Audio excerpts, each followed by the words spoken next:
Hello, welcome to Phoenix, Arizona. Hey, for those of you who don't know me, my name is Elisa Cooper. I teach freshman composition, literature, and journalism at Glendale Community College, and Maricopa College, which is in Arizona. And let's see, I'm answering the call for Todd, who is asking for us to talk about the notion of community. And so I'll start by saying that I know Todd because he has been involved in a community of instructional designers and instructional technologists and faculty, all with a common interest in teaching with technology. And I believe when he was at Yavapai, he was brought into our little community here in Maricopa, which we called Cyber Salon. And it was very general, so it was Cyber Salon AZ, so we included everyone. But he was brought in by Al Levine, who at the time was working at the district office. Now he has also left and gone to wonderful places, a lot further north than Todd. He forgot to mention that. But basically what it did for us here in Maricopa was allow for us to have an avenue to learn from each other. And in our district, there are 10 colleges, and we're spread out all over the valley of Maricopa County.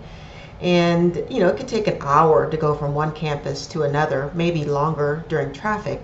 But what it did was it allowed for us to find centrally located places to kind of get together, grab a glass of wine or a beer, and just, as Shelley would say, geek out.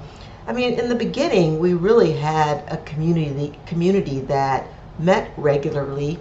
We presented at conferences together and shared ideas with other schools about how they can develop their own communities.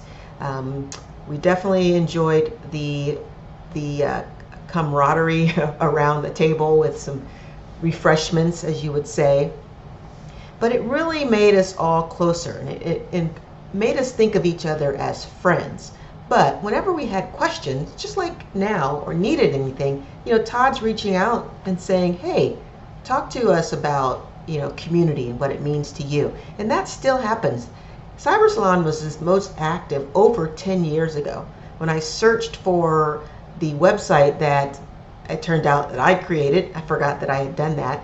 I started finding, the timeline when we started doing things. I remember camping out in Alan's living room up in Strawberry, Arizona, and planning. I can't remember what we were planning, but we made videos and we just had so much fun.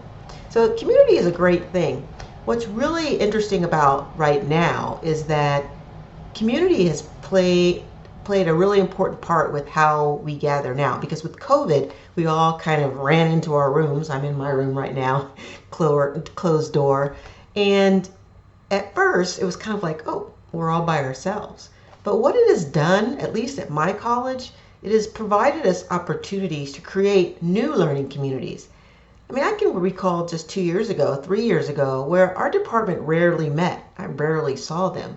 But now, because we have made it easier to do so, we're not running off to bars and ordering beer and wine and chips and things like that, but we are logging into our WebExes and our Zooms and our Google Meets, and we're getting together and talking about our teaching and learning. Not because, we thought that was just a great idea, but it became a goal, campus-wide, that we needed to do this to help improve teaching and learning on our campuses. So I'm finding that we're developing these new communities within departments on campus, but it doesn't eliminate the idea that there are still hundreds of other instructors like myself across my district that I don't get to see. And so we are still trying our best to communicate and develop these communities. So Cyber Salon still lives on. And this video that I'm making for Todd is an example of that, because all he had to do was ask.